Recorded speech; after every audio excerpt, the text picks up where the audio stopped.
Cooking with Marie. Come inside my kitchen and see what we're cooking up today. Hey gang, welcome to another episode of Cooking with Marie. Today we are going to talk about some things that you should know before starting to cook. And if you already have tried to cook, maybe this will give you a little more pointers to add to your collection right now. So the first thing that I'm going to start with is knowing how to read a recipe. You want to make sure that you know how to read a recipe so that if it's telling you to put 1 tablespoon, which is normally spelled out tablespoon or capital TBS or capital TS, so that's tablespoon and teaspoon. So you want to make sure that you have a clear understanding of what the recipe is calling for and telling you what to do. And number 2, you want to make sure that you pay attention to food safety. Food safety is very important because we want to make sure that we serve the food at the right temperature, whether it be hot food or cold food, because sometimes if the food is too cold, it'll create bacteria. And then if it's supposed to be served cold and you let it get warm, it could also create bacteria, which will cause people to get sick, and we don't want to do that. Number 3, how to use a knife. You want to make sure that when you are cutting vegetables or anything, you don't want to cut it in your hand, because there's a chance that you may slip and cut your hand, and then that'll be bad for you and everybody else.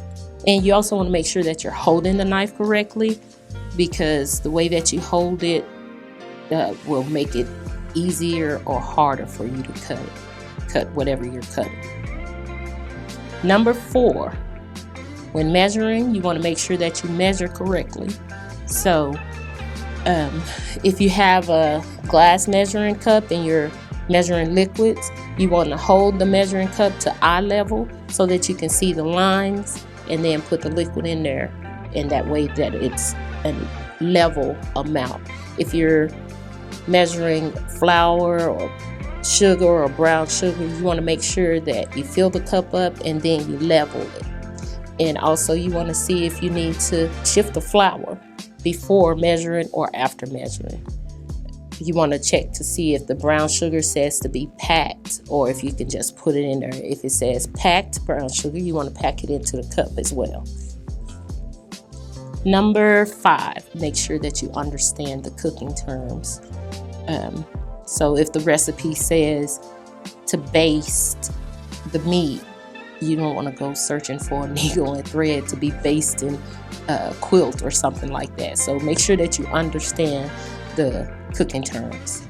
Next is number 6, the doneness test. Now, when you are using the doneness test, it's more or less used during baking than regular cooking. And that test will consist of you taking a toothpick or knife or fork or something and sticking it down in the center of whatever you're cooking.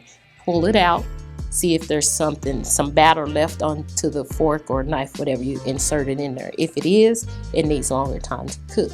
If it's not, then you can take it out. Number 7 is substitution. You want to make sure that you learn how to substitute products correctly. If the recipe is saying that you need a tablespoon of fresh parsley, you want to look to see how much dried parsley you would use if you only have dried parsley. So 1 tablespoon you would need of fresh parsley, you need a half a tablespoon of dried parsley. That way it won't be too strong, because the dried ingredients, the dried herbs and stuff, they seem to be a little bit more stronger when you're cooking them. On to number 8, understand food science.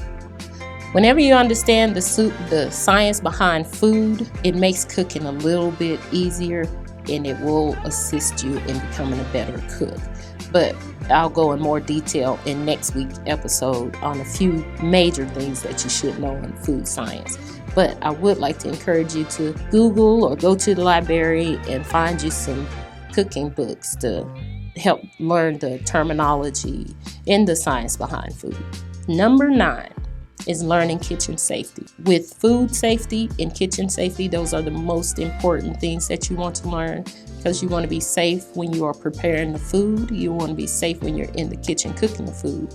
So you want to make sure that you know things like the proper way to hold the knife. When you have pots and pans sitting on the stove, you want to get into the habit of turning the handle inward. So if you're walking by or if the children are walking in, they won't bump into it and knock it over or anything like that. So you also want to make sure to wash your hands. Wash your hands consistently.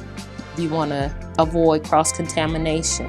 If you're handling a knife or handing a knife or scissors or something to someone else, you want to make sure that you hold it down so that the other person that's grabbing it doesn't cut their hand or get poked with it. Now that you have learned 1 through 9, it will be on to number 10, which is meal planning.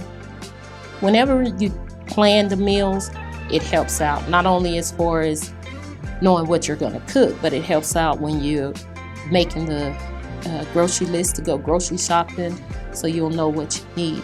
And having those pantry essentials, it kind of lessens what you have to go out and buy when you do go grocery shopping, because you already have a lot of those little ingredients. You can start with just planning your meal for 1 day, for 2 days, a week, or a month.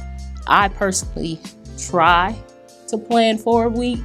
Sometimes I'm more successful than other times, but it does help me out tremendously when I do go grocery shopping. So that is going to be it for the 10 things that you should know before starting to cook. And next week, I am going to be talking about a couple of things dealing with food science. I don't have a whole lot because there is so much to talk about. I just wouldn't have time to talk about it, but I'm going to pick out the major things that you should know that will help you in the kitchen. And if you want to get more information, of course, Google a library. And thank you for joining me for another episode of Cooking with Marie. I'll see you next week.